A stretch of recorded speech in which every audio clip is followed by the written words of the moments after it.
내 집 내 실에 있는 내 아내는 결실한 포도나무 같으며 내 상에 둘린 자식은 어린 감람나무 같으리로다. 여호와를 경외하는 자는 이같이 복을 얻으리로다.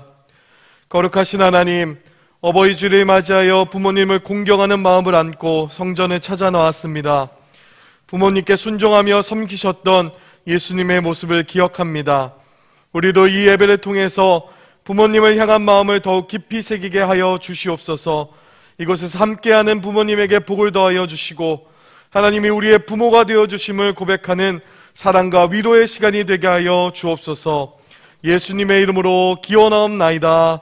아멘.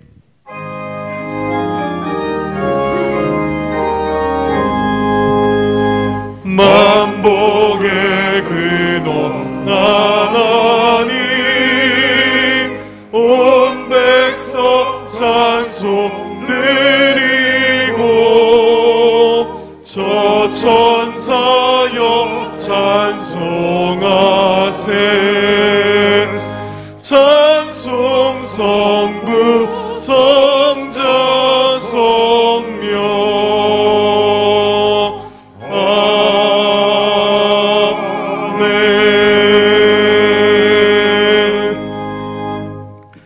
지난 한 주간의 삶을 되돌아보며 하나님과 사람 앞에 지은 죄를 회개하는 참회의 기도를 드리시겠습니다. 하나님, 이 시간 우리의 모든 죄악들을 주님 앞에 고백합니다. 저희 우리의 마음을 깨끗이 씻어주시고 주의 보혈로 정결케 하여 주시옵소서. 하나님, 알고 지은 죄, 모르고 지은 죄, 우리가 너무나도 많은 죄악 속에서 살아왔음을 고백합니다. 주여, 우리의 마음을 돌보시고 우리의 삶에 살피시사 우리가 악한 길로 가지 않게 하여 주시고 우리의 소망이 하나님께 있음을 고백하며 나가는 믿음 있는 주의 자녀들 되도록 하나님 우리의 삶과 위험한 건에 역사하여 주시옵소서. 하나님 감사합니다. 주님 주시옵소서. 주님 돌보아 주시옵소서. 주시옵소서.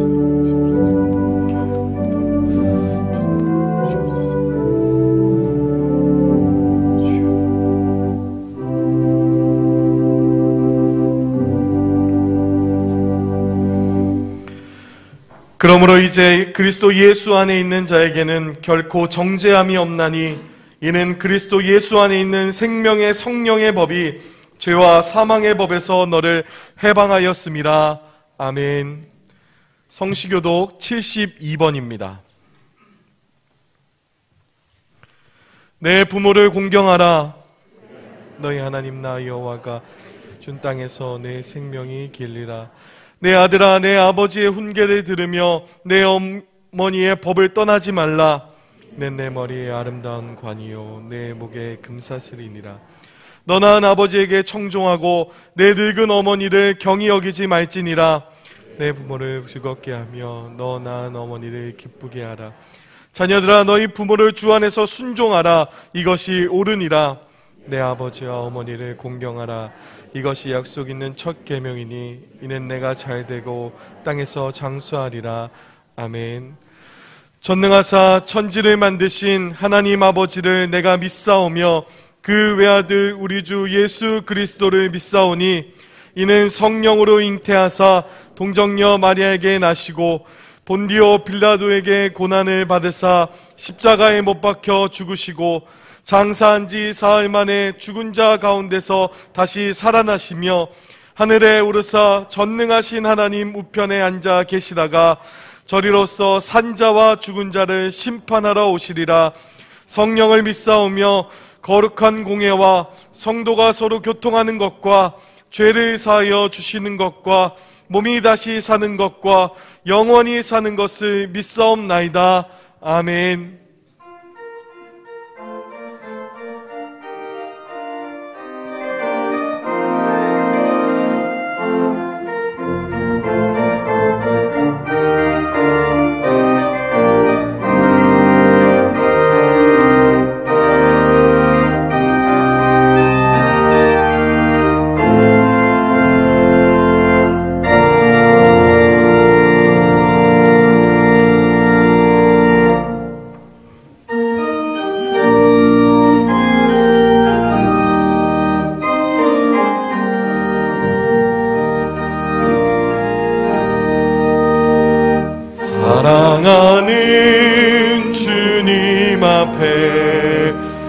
형제자매 한자리에 그 신은혜 생각하여 즐거운 찬송 부르네.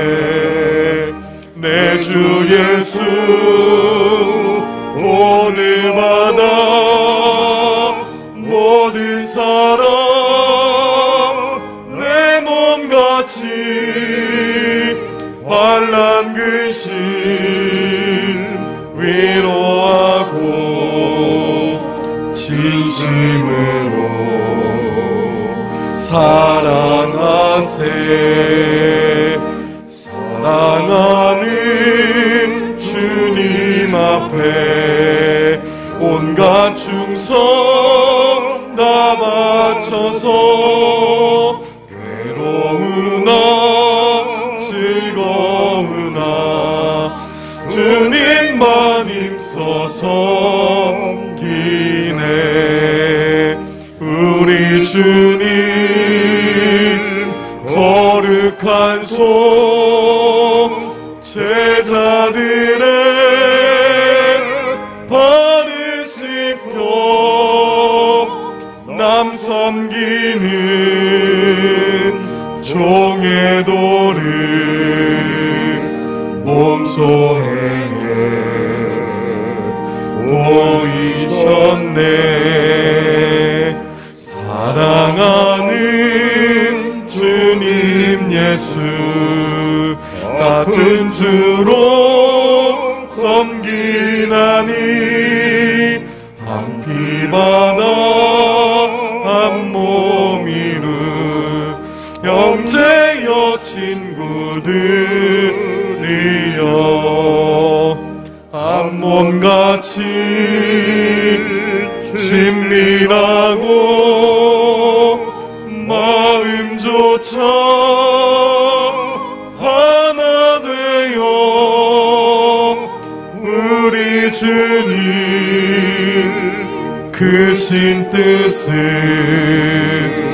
지성으로 준행하네.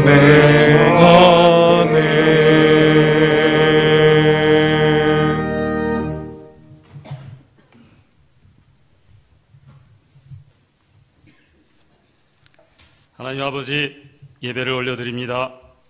하늘의 문을 열어주시고 거룩하고 복된 예배, 감사와 기쁨이 가득한 예배 되게 하여 주시옵소서. 아버지, 여전히 지구촌 곳곳에 전쟁과 질병 때문에 고통받는 이들이 많습니다. 주님이시여, 주님의 기적이 필요한 이때 왜 잠잠히 고물해서 주무시고 계십니까? 깨어 바다를 꾸짖고 잠잠하라 명하여 주시옵소서. 저희를 불쌍히 여겨 속히 일상으로 돌아가는 은혜를 주시옵소서. 5월은 가정의 달입니다. 하나님이 세우신 가정들이 무너지고 깨지는 뉴스들을 많이 듣게 됩니다. 아버지시여, 원하옵나니 우리의 가정들을 일으켜주시고 붙들어 주셔서 사랑과 화평과 온기를 회복하게 하여 주시고 서로 용납하고 안아주고 참아주는 가정들이 다 되게 하여 주시옵소서. 특히 노인들의 1인 가구와 소년 소녀 가장들을 주의 은혜로 붙들어 주시옵소서. 개봉교회 성도들의 가정도 부모와 자녀들 간에 말보다 사랑이 앞서게 하시고 젊은 자녀들과 대화가 통하며 어린아이들과 노인들이 존중받고 배려받는 가정들이 다 되게 하여 주옵소서. 어버이 주일이기도 합니다. 부모님들에게 카네이션 한 송이보다 하나님 위로와 칭찬이 넘쳐나기를 원하옵고 자녀들에게 쏟은 사랑과 기도와 소원대로 아들, 딸들이 좋은 성품과 실력과 건강으로 이 세대를 이끄는 하늘나라의 요긴한 품꾼들이 되는 그런 기도 응답받는 부모들이 다 되게 하여 주옵소서. 이 한 주간도 저희들 잎사귀가 마르지 않는 자, 여호와의 산에 오를 자로 이끌어 주시옵소서. 연약한 저희를 둘러주시고 진쳐주시고 애워싸 주시옵소서. 담임 목사님 귀한 말씀 증거하십니다. 우리의 심령을 두드리는 큰 울림의 말씀, 결단의 말씀이 되게 하옵소서. 시온성가대 찬양 올려드립니다. 모두에게 기쁨이 차오르는 감동의 찬양이 되게 하여 주옵소서. 농어촌 목회자님들과 오지에서 복음 사역 중인 선교사님들과 그 가정에도 주님이 가까이 동행하여 주시기를 원하오며 모든 말씀 가정의 주인 되신 우리 주 예수님 이름으로 기도합니다. 아멘.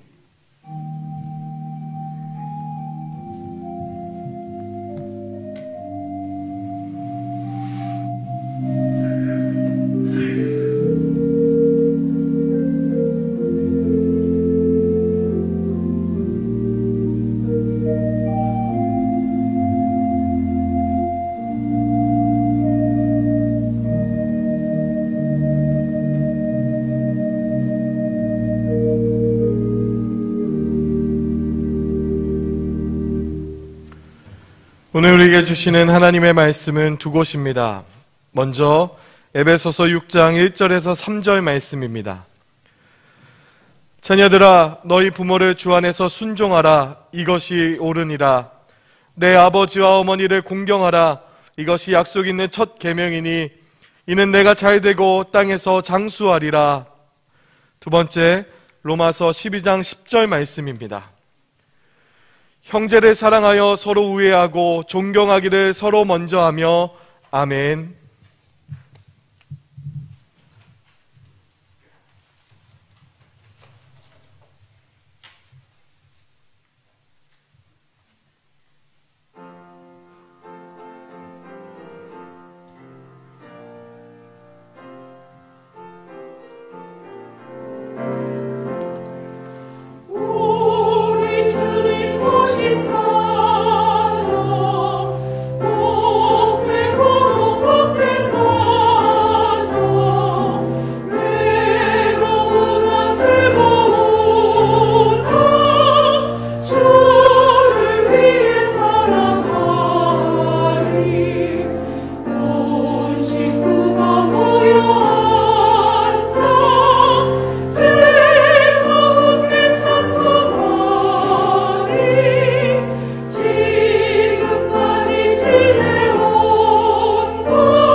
영국의 빅토리아 여왕 시대에 국회의원을 지냈고 외교관을 지냈고 작가로 활동했고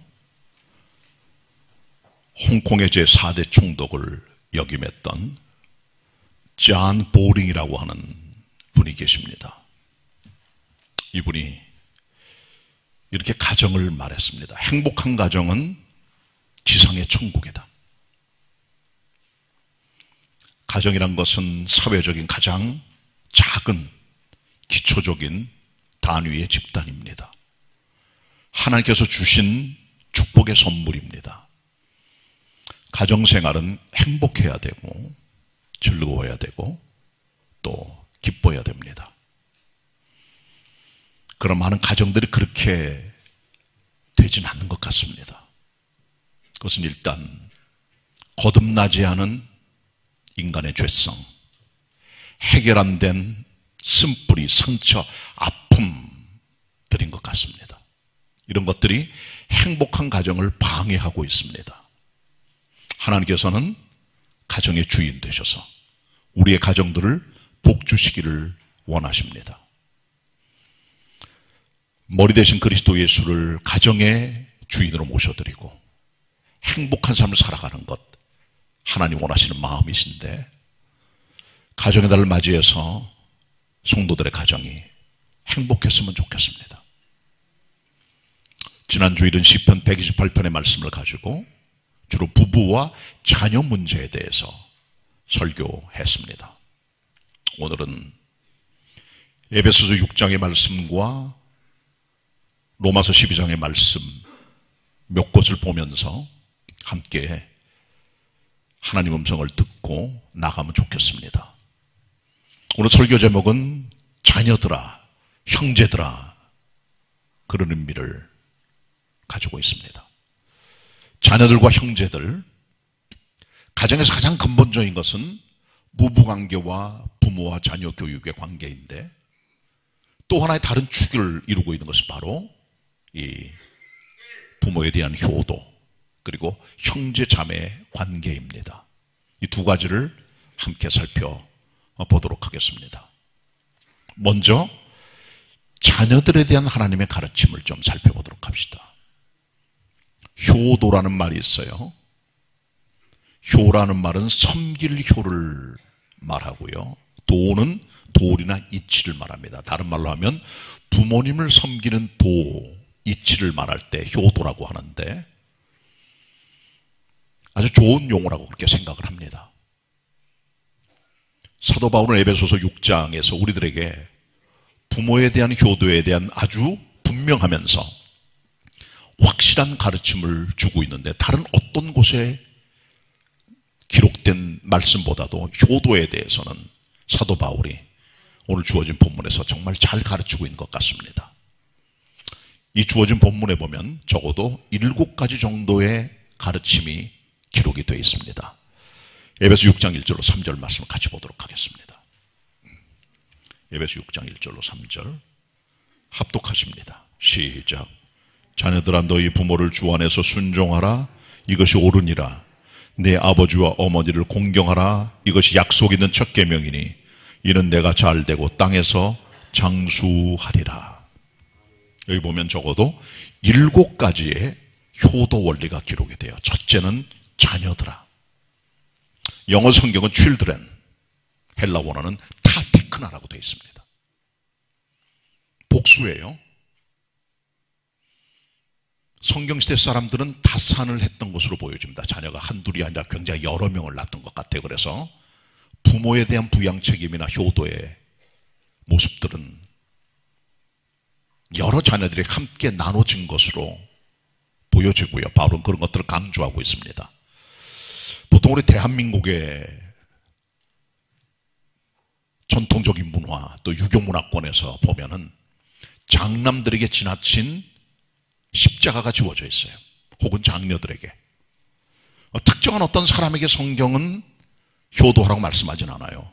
자녀들이라고 하는 보편적이며 공통적인 복수의 책임을 지워주고 있습니다. 어떤 특정한 사람이 부모에게 사랑을 많이 받았다고, 어도 유산을 많이 받았다는 것이 그가 더 많이 부모님께 효도해야 되고, 다른 사람은 그렇지 않아도 된다고 하는 면죄부가 되진 않는 겁니다. 자녀들이란 말 속에서 우리는 부모님께 대한 효도의 자세를 모든 가족들이 함께 공통적으로 나눠줘야 될 십자가와 목심을 가르쳐주고 있는 것이죠. 자, 두 번째는요, 너희 부모를 네 아버지와 어머니를 그렇게 말씀해주고 있어요. 부모님을 섬길 때 부모의 효도받을 자격 조건이 있는 건 아닙니다. 그냥 부모니까 섬기는 거예요. 너희 부모를 your parents, 내 아버지와 어머니를 your father and mother 이렇게 되어 있습니다.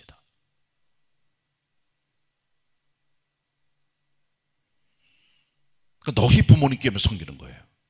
여기는 부모님의 도덕성, 교양, 인품, 인성, 영성, 신앙, 종교, 경제, 학력 어떤 것도 없어요. 그냥 성경은 단순히 말합니다. 내 부모니까, 내 아버지 어머니니까 효도하라는 겁니다. 어떤 자격 조건, 어떤 효도에 조건을 걸지 않습니다. 부모니까 섬기는 거예요. 아버지 어머니니까. 근데 많은 사람들은 선택적으로 부모를 효도하는 것 같습니다. 배우지 못한 부모, 도덕적으로 모범이 되지 못하는 부모, 신앙이 없는 우상숭배자 부모들도 있어요. 성경은 그런 것들을 조건으로 걸지 않습니다. 그냥 너희 부모니까 효도하라는 거예요. 자, 세 번째 원리는요, 부모님에 대한 섬김이 이제 똑같아야 된다는 겁니다. 앞부분에 보면 자녀들아 네 부모를 그랬어요. 이 부모란 말은 헬라 원어에 고뉴신하고 되어 있어요. 고뉴신. 복수입니다. 단수가 아니에요. 엄마 아빠를 함께 일컬어 통칭적으로 말하는 그런 복수입니다. 그 뒤에 보시면 네 아버지와 어머니를 공경하라 그랬어요. 거기 보면 복수가 아니라 단수입니다. 파테라, your father. 메테라, your mother. 아버지, 어머니가 따로 기록됩니다. 이 말은 부모님을 한꺼번에 도매금으로 섬기는 것이 아니라 독립된 인격제로 부모를 섬기라고 하는 성경적 가르침입니다. 일반적으로 사람들은 부모님께 대한 편애적 성향을 가지고 있습니다. 아버지는 증오하는데 어머니는 불쌍히 여겨서 사랑하고, 아버지는 정말 존경하고 사랑하는데 어머니를 멸시하는 경우들이 있어요. 부모님께 대한 똑같은 사랑과 섬김이 가지는 않습니다. 그것은 성장 과정의 영향이나 부모님의 자녀 향한 관심에도 많은 영향을 받을 수 있다고 생각을 합니다. 그러나 성경은 내 부모를 말씀해 놓고 그 뒤에는 내 아버지, 어머니를 공경하라 그랬어요. 그러니까 부모님 공경은 한꺼번에 되는 게 아니라 독립적인 인격적으로 같은 강조와 액센트를 가지고 균형 잡히게 사랑해야 될 것임을 말씀해 주고 있는 것이죠. 이게 굉장히 중요한 오늘 본문의 가르침입니다. 그리고 본문은 우리들에게 네 번째 가르침을 줍니다. 그것은 바로 뭐냐 하면 주 안에서란 말이에요. 영어 성경은 in the Lord라고 되어 있어요. 부모님 공경과 효도와 섬김은 주님 안에서 하는 겁니다. 주님 안에란 말은 두 가지 의미가 있어요. 먼저 적극적으로 주님께 하듯, 주님을 섬기듯 공경하라는 겁니다. 효도하라는 겁니다. 하나님 다음으로 섬기라고 말이에요. 그런 마음으로, 주님께 드리는 마음으로 섬기라는 거죠. 그 다음에 두 번째로 이것을 부정적으로 볼 때는 부모님께로부터 부당한 명령이 떨어져요. 교회 나가지 말아라, 우상을 강요하고 성경책을 버리라 그러고, 기독교적 신앙에 마지노선을 건드리는 부모들의 명령과 부당한 메시지가 들어올 때 우리는 어떻게 반응해야 됩니까? 그때는 부모를 지으시고 부모 위에 계시며 가정의 관습이나 규례에 있는 하나님의 영원한 우주의 대법전인 성경 말씀이 우선적 가치가 있기 때문에 지혜롭게, 그러나 분명하게 아니오라고 말하면서 부모님께 대해서 여러분께서는 아니오라고 말할 수 있는 자유를 선택하셔야 되는 거죠. 주 안에서라는 말은 대단히 중요한 말이에요. 가정이 많이 부딪히는 게 여기서 부딪히게 되는데, 그리스도는 아주 분명해야 됩니다. 주님께 하듯 섬겨라 적극적으로나 소극적으로는 반대할 수 있는 그런 자유와 선택의 권리가 있음을 말씀해 주고 있는 것이죠. 자, 그 다음은 순종과 공경의 차이입니다. 다섯 번째 메시지입니다. 순종과 공경의 차이. 앞부분에는 너희 부모를 순종하라 그랬어요. 뒷부분에서는 네 아버지의 어머니를 공경하라 그랬어요. 순종과 공경이 구별되어 있습니다. 순종이란 말은 영어로는 obey입니다. 이 말의 히브리 원래 뜻은 경청하다, 귀담아 듣다 그런 뜻이에요. 다른 말로 하면 부모님께 대해서 하는 말을 경청해 듣고 순종하는 것을 말하는 것이고, 공경이란 말은 영어 성경은 honor라고 되어 있어요. 헬라 원어 성경의 원래 이 뜻은 최고의 가치를 두다, 경의를 표하다 그런 뜻입니다. 부모님께 최고의 가치를 두는 섬김이 필요하다는 거죠. 두 개 같이 가야 된다는 겁니다. 그러나 순종과 공경이 같이 가지는 않아요. 일반적으로 절반짜리가 많아요. 순종은 있지만은 공경이 없는 분들이 계세요. 순종이란 부모님께 대한 책임을 다하는 겁니다. 용돈 보내드리고 생활비 보내드리고, 아니면 모시고 살기도 하고, 아니면 찾아뵙기도 하고, 병원에도 모시고 가는 일들이죠. 순종하는 책임입니다. 그런데 공경이 없으면 이 순종은 사무적인 게 돼요. 영혼이 없는 효도가 돼요. 해치워버리는 거예요. 왜? 책임이니까, 의무니까. 여기 문제가 있는 겁니다. 반대로 공경은 있는데 순종이 없는 분들이 계세요. 공경, 섬기고 사랑하고 말로 예쁘게 말하고 태도가 아름답고 할 수 있어요. 그런데 돈은 안 내나, 시간도 안 내, 말로 립 서비스로 다 끝내요. 그런 아들 며느리가 있어요. 그런 따님들도 있고, 말로는 다 해요. 그러나 실제로 sacrifice, 희생, 순종은 없는 겁니다. 공경은 있지만 순종이 없는 사람들은 립 서비스만 하는 거예요. 이 두 가지가 잘못된 겁니다. 성경은 두 가지를 모두 다 말씀해 줍니다. 순종과 공경, 공경과 순종은 함께 가는 균형 잡힌 효도의 축임을 우리가 알아야 되는 거죠. 여섯 번째 메시지는 이것이 옳으니라 하는 말입니다. 이것이 옳으니라. 영어 성경 for this is right. 헬라 원어 성경은 gar st dikai온이라고 되어 있어요. 이것이 의로운 것이라는 거예요. 뭐가? 부모 공경이. 부모 공경은 우주에 대해 법전의 명령입니다. 시대를 초월해요. 종교를 초월해요. 민족과 문화와 국가를 초월합니다. 인종을 초월합니다. 모든 걸 뛰어넘는 온 인류를 향한 주님의 메시지가 부모 공경의 메시지입니다. 이것이 옳다는 거예요. 토를 달지 말라는 거예요. 거기서 끝내야 돼요. 마침별 찍어야 돼요. 거기다가 뭐 토를 달거나 이유를 댈 필요가 없어요. 왜? 하나님의 법이니까. 순종하고 받아들이는 자세가 정말 중요한 겁니다. 마지막 일곱 번째는 내가 잘 되고 땅에서 장수한다는 약속입니다. 잘 된다는 말은 눈에 보일 정도의 범사의 형통, 사업의 형통, 가정과 자손들의 형통을 말해주는 복합적인 용어예요. 그리고 땅에서 장수한다는 말은 병이 없이 오래도록 사는 장수의 복을 말해주는 거죠. 부모님 공경의 축복은 이처럼 범사의 형통과 잘됨, 그리고 더 나가서 장수의 복으로 연결이 되는 것이죠. 우리는 여기서 조심스럽게 한 가지를 되돌아보게 되죠. 왜 내가 사업이 잘 되지 않을까? 왜 내가 하는 일마다 다 형통치 못하고 다 무너지고 깨져나갈까? 왜 우리 집안은 빨리 사람들이 죽을까? 장수하지 못하고. 그 이유 중에 하나가 부모님 공경이 소홀한 것 아닐까요? 제가 조심스럽다고 말씀드렸습니다. 모든 인간의 사업이나 형통이 없이 자꾸 모든 게 꼬이고 안 되는 이유, 혹은 장수하지 못하고 자꾸 병이 걸리는 이유가 부모 공경하지 못한 것만은 아니에요.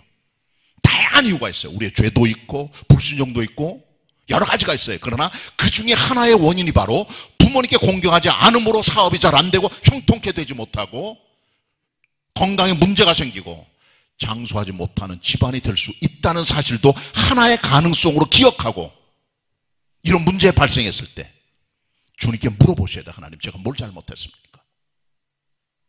어떤 경우에는 연단일 수도 있고요. 어떤 경우에는 우리를 향한 주님의 경고일 수도 있고요. 죄의 열매일 수도 있어요. 그러나 많은 경우에 이게 아닐까라고 돌이켜볼 수 있는 자기 자성의 목소리가 필요한 겁니다. 왜 내가 사업이 안 될까? 왜 자꾸 꼬이고 이렇게 될까? 왜 자꾸 내 인생이 이렇게 되지? 왜 자꾸 우리 집안은 빨리 사람들이 죽을까? 자꾸 병이 걸리고 왜 그럴까? 그 중에 이유 중에 어떤 하나는 부모님 공경이 없기 때문에 그럴 수도 있다는 가능성을 염두에 두고 하나님과 나 사이의 관계를 물어보시는 자세가 필요한 것이죠. 이 같은 7가지의 가르침이 바울이 정말 자세하게 그리고 분명하게 에베소 교인들에게 가르치라고 말씀해주고 있는 것입니다. 이 시대는 여러분 아시는 대로 패역한 시대입니다. 로마서 1장 30절에서 디모데후서 3장 2절에서 사도 바울이 패역한 시대, 타락한 시대, 멋대로 사는 시대의 가장 중요한 특색이 뭐냐? 내 부모를 거역하는 자들이에요. 이게 이 시대 트렌드입니다. 지금만 그런 사람이 있는 게 아니라 성경시도 얼마든지 그런 패역자들이 있었다는 거죠. 따라가지 말라는 겁니다. 그리스도의 사람들은 선한 자녀들이 돼야 돼요. 못된 자녀도 있습니다. 예를 들면 함 같은 사람. 창세기 9장에 보시면 노아가 방주에서 나와서 제단을 쌓고 감사하고 무지개 언약을 보고 농사를 졌어요. 포도나무 농사를 졌는데 거기서 나온 포도가 발효가 된 포도주 술을 먹고 취해서 장막에 벌거벗고 누워있게 됩니다. 함이라는 아들이 지나가다가 장막에 들어가면 아버지가 벌거벗고 하체를 보여주고 누워있는 걸 보고 하체를 보고 바깥에 나가 자기 형제들 셈과 야벳에게 말합니다. 아버지의 모습을 있는 그대로. 거기서 고했다는 말이 나와요. 그 말의 의미는 고발했다, 비난했다, 고자질했다는 거죠. 아버지를 봐라 말이야. 아버지가 어떻게 이럴 수가 있느냐 라고 말했다는 거죠. 결국 이것 때문에 술에서 깬 노아가 함을 저주해 그 아들 가나안은 저주의 아들이 되고 다른 형제들의 종이 되게 된다는 거죠. 거기서 하체를 봤다는 말은 히브리 원어에 흥미롭게 봤다, 주목해서 봤다. 고했다는 말은 고자질했다, 비난했다, 그런 의미가 있는 거예요. 그러니까 이 아들 함은 아버지의 부족함을 보고 고난하고 고발하고 비난하고 그 문제를 짚어서 형제들에게 노출시켜버린 거죠. 또 하나 패역한 아들이 하나가 있습니다. 압살롬이에요. 압살롬의 친여동생 다말을 압살롬의 이복형이었던 다윗의 큰아들 암논이 강간을 해요. 세 번째 아들이었던 압살롬은 자기 여동생이 당하니까 그때부터 칼을 갑니다. 자기 형을 죽이려고. 2년 뒤에 형을 찔러 죽이고 외할아버지 집으로 도망을 치죠. 그리고 9년 동안 와신 상담하며 예루살렘에 돌아갈 길을 노리다가 예루살렘에 돌아와 아버지랑 화해합니다. 눈물도 흘리고. 그러나 그 눈물은 악어의 눈물이었어요. 회심의 눈물이 아닙니다. 이 사람 속에는 아버지를 반역하고자 하는 구테타 음모가 있었던 거예요. 그 안에 반역심이 있었던 거예요. 꼬인 마음이 있었어요.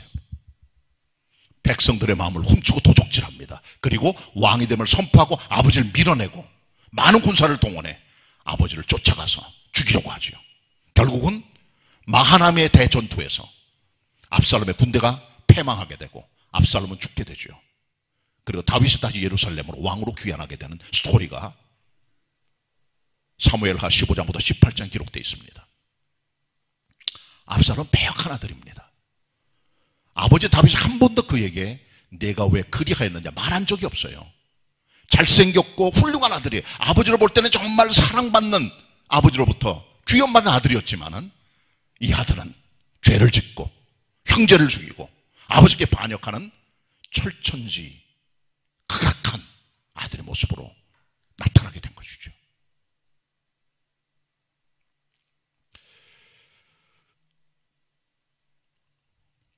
출애굽기 21장 15절에 보시면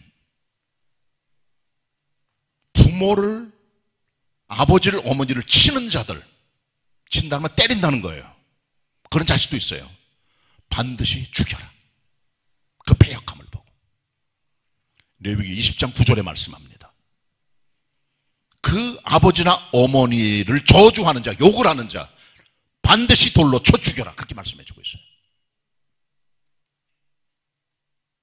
잠언 19장 26절에 말씀합니다. 아버지를 구박하고 어머니를 쫓아내는 자들은 부끄러움과 욕을 당하게 되리라 말씀해주고 있어요. 그리스도의 사람들은 센 머리 앞에 일어서고 노인들의 얼굴을 공경하는 레위기 19장 30절의 말씀을 마음에 간직해야 됩니다. 센 머리는 백발을 말해요. 인생의 연륜, 삶의 아름다움, 일어나라는 거예요. 존경하는 마음으로. 그리고요, 노인의 얼굴을 공경하라. 합당한 영광을 돌리고 존중하는 표현을 쓰면서 노인을 존경하고 사랑하는 것이 하나님의 법도인 말씀해주고 있는 것이죠. 성경에 효도를 잘했던 아들들도 있습니다. 다 나쁜 놈들만 있는 건 아니에요. 함과 달리 셈과 야벳은 아버지가 장막에서 술 먹고 누워있을 때 옷을 어깨 둘러매고 뒷걸음질 쳐서 들어가 아버지 하체를 보지 않고 덮어드리고 나오게 됩니다. 아버지가 이 소식을 듣고 셈과 야벳을 축복하셔서 그들로 하여금 가나안과 함의 주인이 되게 하고 함은 그들의 종이 되고 그리고 창대케 되는 축복의 역사를 약속하신 것이죠. 예수님 보세요. 누가복음 2장 51절 예루살렘을 떠나 한 가지로 나사렛에 이르러 그 부모를 순종하며 받드셨더라. 하나님의 아들인 예수 그리스도께서 인자로 이 땅에 오셔서 육친이었던 요셉과 마리아를 섬겼다는 거지요. 정성을 다해서. 예수님 돌아가실 때 십자가에 앞에 두 사람이 있었어요. 예수님의 가족 가운데 모친 마리아입니다. 그리고 친가족은 아니지만은 요한이 있었어요. 성경은 어떤 분들은 이것을 사촌이라고 얘기도 해요. 예수님의 정확하지는 않습니다. 어쨌든 십자가의 대구속의 완성을 하신 예수께서 마리아에게 말씀합니다. 사랑하는 제자 요한을 가리키시면서 여자여 보세요. 당신의 아들입니다. 그리고 요한에게 말씀합니다. 요한아 봐라. 이분이 내 어머니다. 그때부터 그 제자 요한이 예수님 모친 마리아를 자기 집에 모셨다는 기록이 나옵니다. 요한복음 19장 26절 27절의 말씀입니다. 예수님께서는 십자가의 대구속의 사업을 완성하시면서도 어머님에 대한 아들의 도리를 다 하신 거예요. 이것이 성경적인 효도입니다. 바울의 가르침, 성경의 가르침을 마음에 간직하시면서 효도하시는 부모님께 순종과 공경을 보낼 수 있는 믿음의 성도들이 다 되시길 바랍니다. 자, 오늘 두 번째 메시지는 형제들아라는 메시지입니다. 로마서 12장 10절 다 같이 보시도록 하겠습니다. 로마서 12장 10절입니다. 한 절 같이 읽습니다. 시작. 형제를 사랑하여 서로 우애하고 존경하기를 서로 먼저 하며 그랬습니다. 이 말씀은 형제 간의 혈족 간의 사랑을 말하는 건 아니에요. 이것은 교회론적 교회 공동체의 삶의 아름다운 덕을 말해주고 있는 겁니다. 형제를 사랑하고 서로 우애하고 존경하기를 서로 먼저 하라는 가르침이죠. 여기서 형제 사랑이란 말은 헬라 원어에 필라델피아라고 되어 있어요. 미국에 있는 도시입니다. 펜실바니아 주의 주도예요. 이 말은 필레오의 약자입니다. 사랑한다는 말이에요. 그 다음에 아델포스, 브라더, 형제를 말하는 거예요. 다른 말하면 형제 사랑입니다. 필라델피아, 형제 사랑입니다. 그 다음에 우애란 말이에요. 이 우애란 말은 필로스토로고이라, 필로스토로고이. 이 말은 필로, 앞이랑 똑같아요. 필로는 사랑이란 말이에요. 필로에서 왔어요. 그리고 스토로고이는 스토르게는 혈육간의 사랑이에요. 아버지가 자녀를 사랑하는 것, 핏줄을 사랑하는, 형제간에 사랑하는 혈육간의 사랑을 말해줘요. 혈육의 사랑처럼 핏줄을 아는 내 집의 형제 자매처럼 교회 공동체는 살아야 된다는 거예요. 서로 우애하고 서로 사랑하고 존경하면서. 그러니까 이 가르침은 혈족 피를 나눈 형제 자매가 아니라 교회 안에 있는 성도들의 공동체 삶을 보여주고 있는 메시지인 것이죠. 어느 정도 이게 우리한테 교육은 돼 있어요. 교회 생활에 대해서. 서로 형제 자매처럼 사랑하라고. 그리스도 예수 안에서 한 피바다 한 몸이는 형제가 우리 아니냐고. 좋아요. 자, 그런데 문제는 성도들의 가정에 있는 진짜 혈족 간에 있는 형제 자매 관계가 더 큰 문제라고 저는 생각을 해요. 교회는 같이 살지 않아요. 성도들은 필요할 때 만나고 교통하고 교제하고 예배드리고 함께 나눠요. 그러나 가족들은 좀 더 자주 만날 수 있고 조금 더 혈족이라 핏줄에 가깝습니다. 그런데 여기 많은 문제가 있어요. 성장 과정 속에 다투고 싸우고 질투하고 아파하고 고통을 주고 하는 걸 봐요. 많은 사람의 상처들이 부모님도 있지만은 형제 자매 때문에 와요. 성경 보면 끔찍한 일들을 저지른 형제들이 있어요. 가인은 자기 동생 아벨을 죽였습니다. 창세기 4장. 살인이에요. 형제를 죽인 거예요. 야곱은 거짓말로 사기를 쳐서 형의 장자권을 형 에색에 뺏어옵니다. 창세기 27장 말씀. 도적질이에요. 사기친 거예요. 요셉의 형 10명은 자기 동생 요셉을 미워하여 납치해서 살인하려고 하고 인신매매로 팔아버려요. 자기 동생을. 끔찍한 짓이죠. 창세기 31장에 나오는 기록입니다. 나답과 아비후라는 사람이 나와요. 아론의 두 아들입니다. 장남 차남인데 하나님 앞에 제사를 지는 제사장으로서 하나님이 허락한 불을 드린 게 아니라 다른 불, 스트레인지 파이어, 이상한 불을 들이다가 하나님께로부터 불이 내려와 둘이 다 죽게 됩니다. 레위기 10장 말씀. 둘 다 패역한 아들이에요. 잘못된 형제간의 공동체입니다.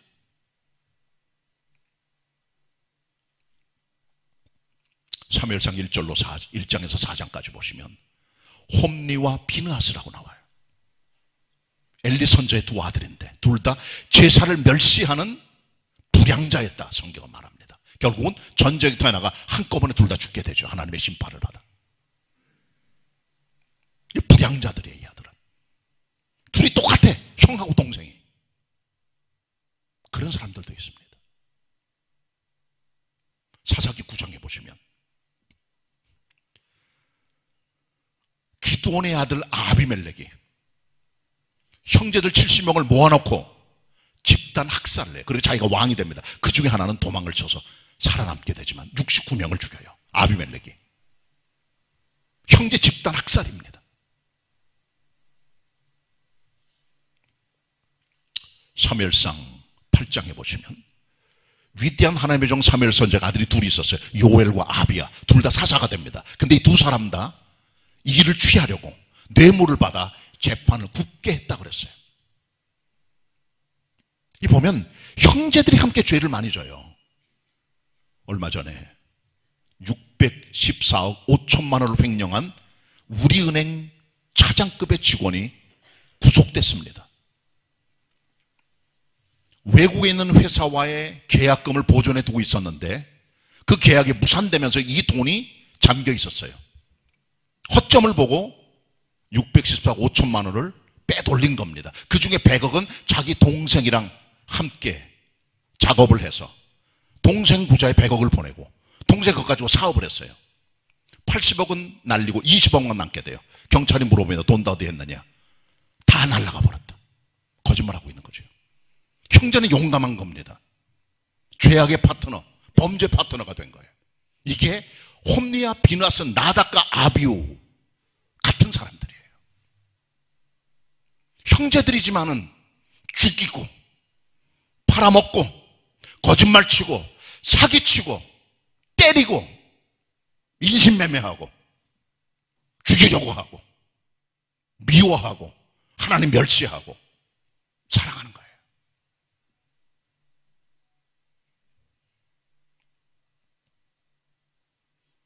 그리스도의 사람들은 교회 공동체 전에 여러분 가정에 있는 혈육들에 대한 생각을 다시 하셔야 됩니다. 어떤 경우는 형제 자매들이 정말 사이가 좋은 것도 있어요. 어떤 경우는 원수집니다. 주로 유산, 재산권, 경영권, 뭔가 부모님이 남겨주고 계실 때 거기들 문제가 생기는 거예요. 없는 사람은 납등이니까 아무 문제가 없어요. 재벌들 보세요. 롯데, 형동생 싸움. 한진, 누나와 여동생, 남동생 싸움. 이병철 씨 있을 때 삼성, 형제 간에 갈등. 현대가도 마찬가지고. 거의 돈 때문에, 재산 때문에, 경영권, 지분 때문에 싸우는 거예요. 누가 걸머질 수 있을까? 그 때문에 원수 다 지고 맙니다. 얼마나 비참한 일입니까? 어부였던 안드레는 먼저 메시아 예수님을 만나요. 주님 만난 게 너무 기뻐서 자기 형 베드로에게 가서 우리가 메시아를 만났어. 같이 가자. 예수님이 그를 데리고 가. 주님께서 그를 만나주시고 변화시켜 주시고 주님의 제자가 되잖아요. 구원받지 못한 형제를 향한 구원의 열망과 사랑, 이게 진짜 형제사랑, 필라델피아입니다. 이게 형제사랑입니다. 요한복음 11장 12장에 보시면 베다니에 3남매가 살았어요. 나사로, 마르다, 마리아. 우애가 돈독한 남매들이에요. 예수님을 정성으로 모시고 식사 접대, 잠자리 접대, 말씀 순종, 주님께서 항상 편안하게 그 집에 가실 때마다 음식 접대를 받고 지내셨던 그 집입니다. 십자가 죽으시기 얼마 전만 해도 거기서 쉬시고 예루살렘에 가셨어요. 갈 때마다 거기 들르셨어요. 주님께서는. 나사로가 죽었습니다. 마르다 마리아가 울면서 주님께 살려달라고 요청을 합니다. 주님 살려주십시오. 살아난 나사로 때문에 가족들이 함께 모여 주님께 큰 잔치를 배설하고 축하하며 주님께 경배를 드리죠. 그 따뜻한 가족들도 있는 거예요. 사랑과 우애가 있는, 그야말로 필라델피아가 이루어지는 가정입니다.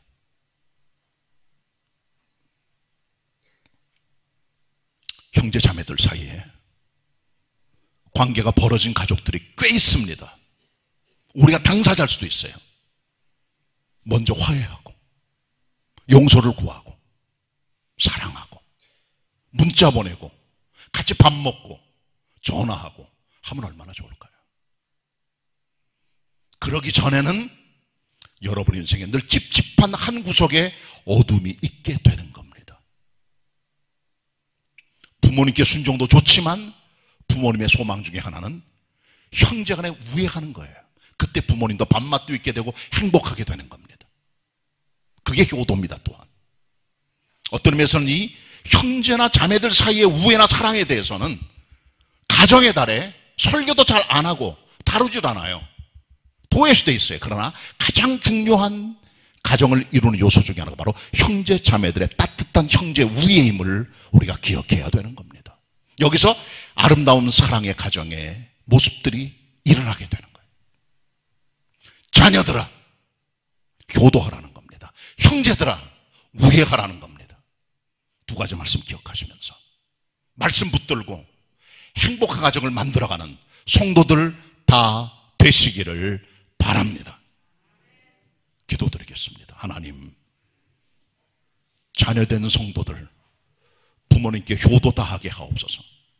형제자매된 성도들 형제자매들과 우애하는 믿음과 마음을 허락하셔서 모든 성도들의 가정이 은혜롭게 설 수 있도록 축복해 주시옵소서. 가정의 머리가 되시는 예수님의 이름으로 기도드립니다. 아멘. 은혜 받으신 말씀 생각하시면서 찬송가 305장 부르시겠습니다.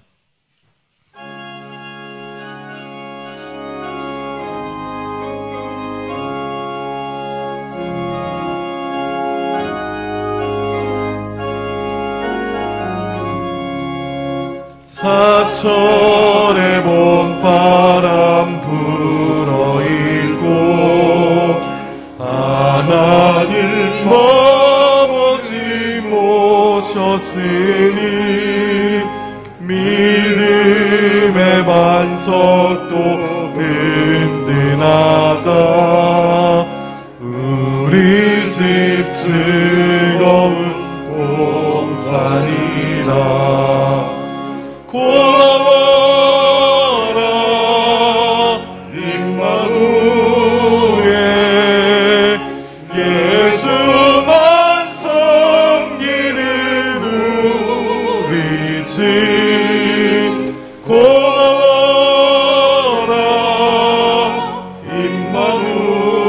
임마누엘, 복되고 즐거운 하루하루.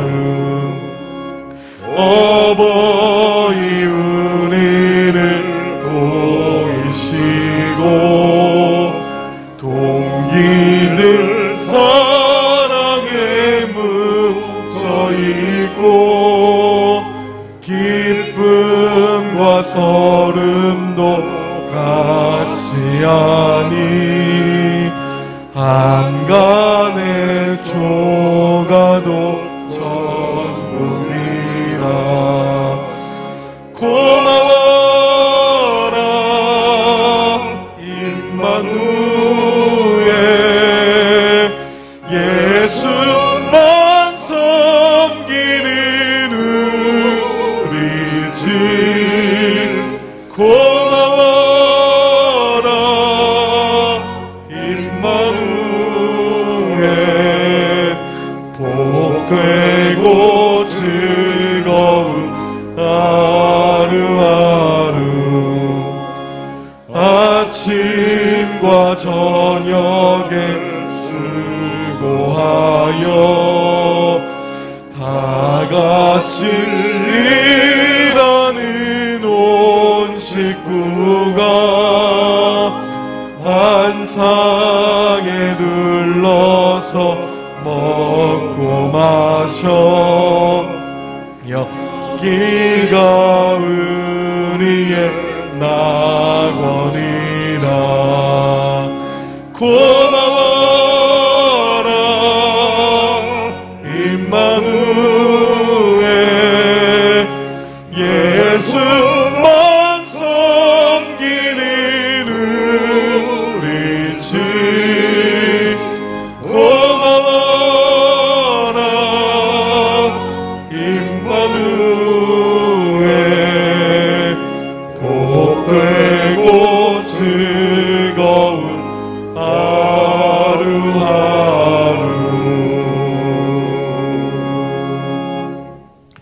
믿음과 정성으로 하나님께 예물 드리시겠습니다.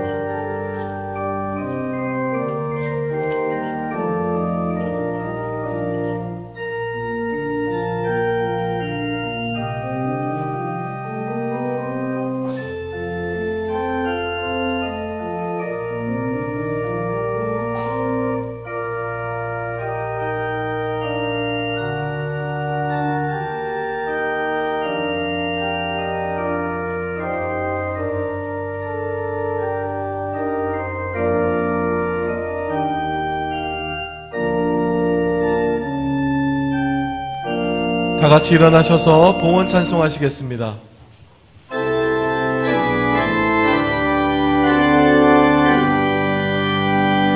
모든 것이 주께로부터 왔으니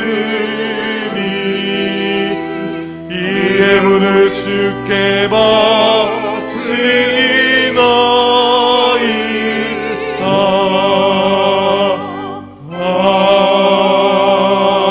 아멘. 하나님, 저희들 예물 드릴 때 억지로나 인색함으로나 의무적으로나 사무적으로 내지 말게 하옵소서. 나를 늘 돌이켜보고 자원과 사랑의 마음으로 섬기는 예물 되게 하여 주옵소서. 11조와 헌물들 함께 묻고 주님 전에 바치오니 믿음과 신앙과 정성으로 드린 예물들 다 어여삐 보시고 하늘의 문을 열어 윤택한 하나님의 은혜가 위로부터 기름 부어지듯 넘치게 그들의 삶의 사업의 가정에 부어 주시옵소서. 예수님의 이름으로 기도드립니다. 아멘. 자리에 앉으시고 같이 우리 옆에 분들하고 주일 인사 나눕니다. 반갑습니다. 서로 인사 나누시길 바랍니다. 네. 오늘 어버이 주일입니다. 들어오실 때 연세가 지긋하신 분들에게는 꽃 하나씩 가슴에 달아드렸어요. 나는 나이가 많은데 왜 안 달아줬나? 그건 젊다고 생각해서 안 달아드린 거고, 어떤 분은 왜 나는 백발이긴 하지만 아직까지 나이도 젊은데 왜 달아줬나? 그건 그분을 성숙해서 그렇게 봐서 드린 것 같다는 생각이 듭니다. 그렇게들 아시면 되겠고, 만 70세 이상 되신 믿음의 형제 자매님들 가정에 카네이션 화분 하나씩 드리도록 하겠습니다. 오래전에 이 화분을 드렸던 어떤 분은 4년 동안 이거를 키워서 이만하게 만들어 분도 계세요. 살려주신 거죠. 그러니까 카네이션의 종류는 빨간색 하나밖에 없는데 어떤 것들은 몽오리만 진 게 있어요. 그걸 볼 때는 피겠구나, 꽃. 그렇게 생각하셔야지 핀 것만 좋다고 생각하시면 안 됩니다. 눈으로 딱 보는 것도 아니고 이렇게 피지 않은 것들은 가능성이 있는 거예요. 이 안에 있는 망울들은 크기가 다 똑같습니다. 크기는. 개수는 똑같아요. 그러니까 그렇게 하시고 아무거나 가져가시면 되겠습니다. 한 가정에 하나 가져갑니다. 부부가 쳐오는 분은 부인이 가져가시면 좋겠어요. 그리고 우리가 70 이상 된 분을 잘 모르니까 앞에 가져가셔서 앞에 가서 서 계시면 그냥 바로 드리도록 하겠습니다. 그리고 70 안 되신 분들은 줄라 그래도 사용하셔야 돼요. 스스로. 또 이제 오늘 안 오신 분들 중에도 우리가 배달해야 될 분이 또 계세요. 연세 드신 분들. 그렇게들 하시고 예배 끝나 하나씩 가져가시고, 이렇게 또 쇼핑백도 하나 잡았습니다. 여기다 넣어드릴 테니까 가져가서 잘 살리시길 바랍니다.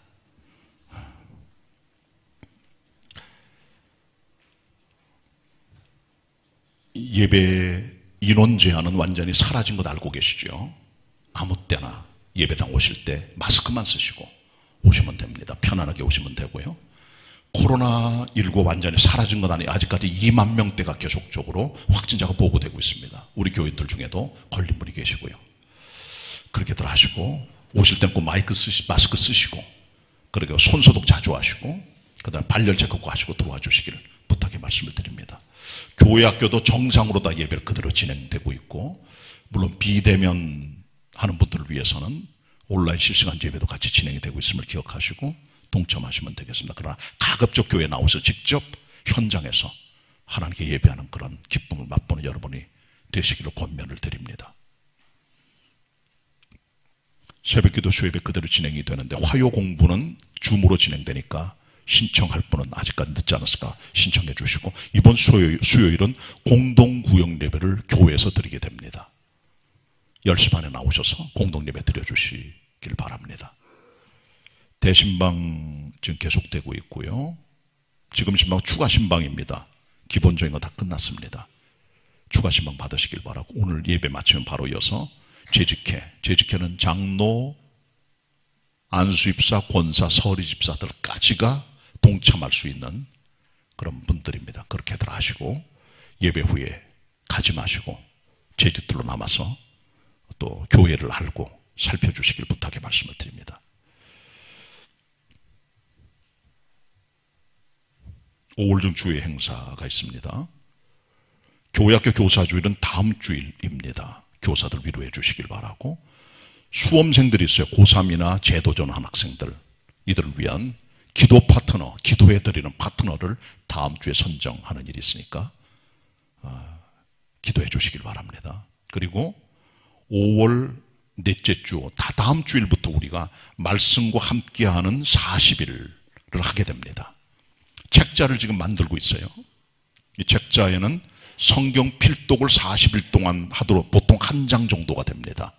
40일 동안 하는 건데 이미 다 쓸 수 있도록 책이 다 준비가 되고 그 뒤에 필산 성경 말씀 가지고 오늘의 만나처럼 경건의 시간을 갖는 묵상과 적용 시간이 있어요. 40일 동안 잘 마치시게 되면 확인서를 찢어서 내시면 교회에서 작은 선물로 드리게 됩니다.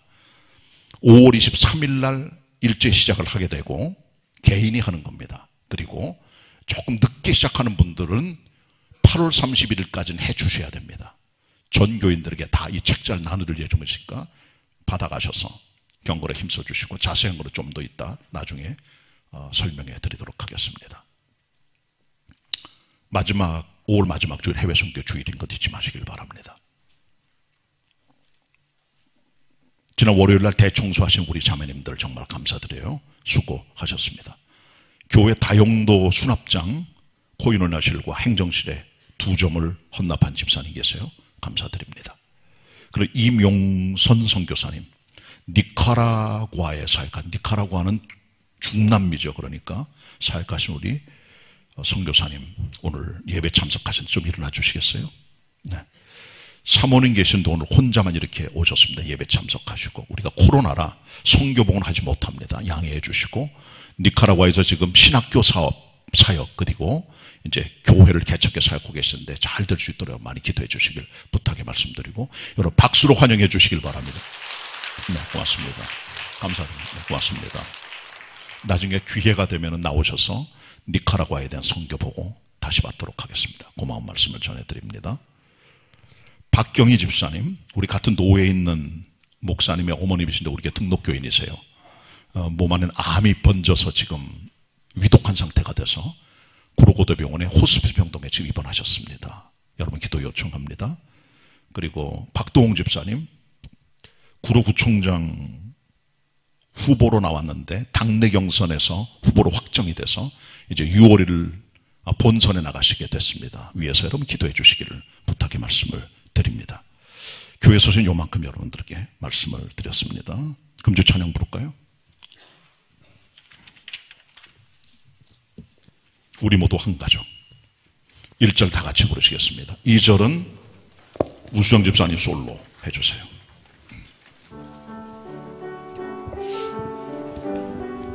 예수 안의 만남이 즐거워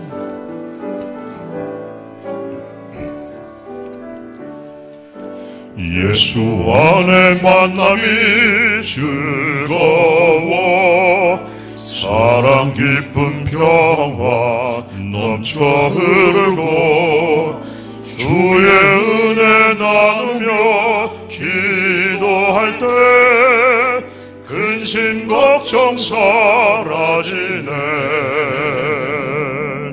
슬픈 일을 당할 때 위로해주고 사랑의 손 내밀어 붙잡아주는 예수 안에 하나 된 형제 자매라 우리 모두 한 가족.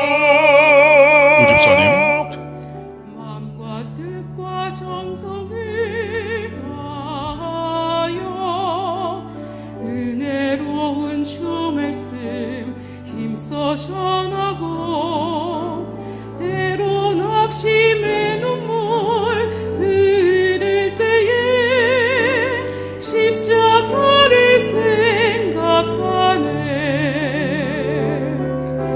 죄에 사로잡힌 자 건져주시고 하나님의 자녀로 인치셨으니 예수 안에 하나 된 형제 자매라 우리 모두 한 가족. 우리는 한 가족이란 그런 노래입니다. 예수 안의 만남이 즐겁고 기쁨이 있고 함께 나누고 기도하고 십자가 바라보고 위로해주는 믿음의 형제자매 삶, 그게 우리 공동체 삶이죠. 그런 가정교회가 되면 좋겠습니다. 자, 1절은 성가대만 먼저 불러주시고 2절은 다 같이 함께 부르도록 하겠습니다. 성가대.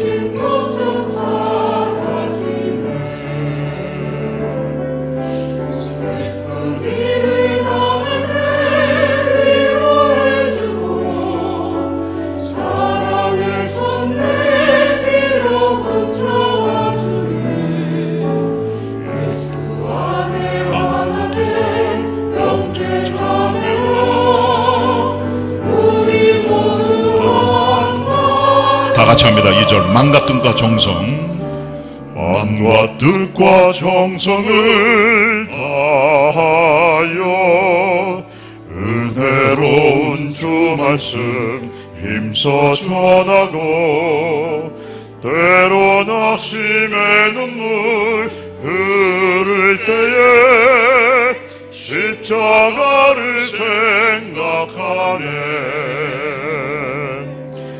죄에 사로잡힌 자 건져주시고 하나님의 자녀로 인치셨으니 예수 안에 하나 된 형제 자매라 우리 모두 한 가족. 아멘. 옆사같이 인사하겠습니다. 우리는 한 가족입니다. 복된 가정, 복된 한 주간 되시기를 바랍니다.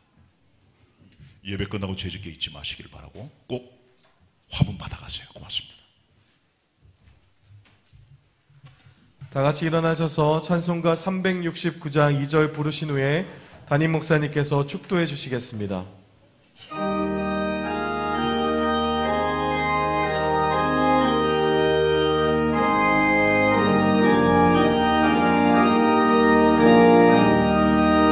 널 미워해 치는 원수라도 언제나 너 그렇게 살아가라. 널 핍박하는 자 위에서도 신실한 마음으로 복을 빌라. 주께서 우리에게 명하시니 그 명령 따라서 살아가리.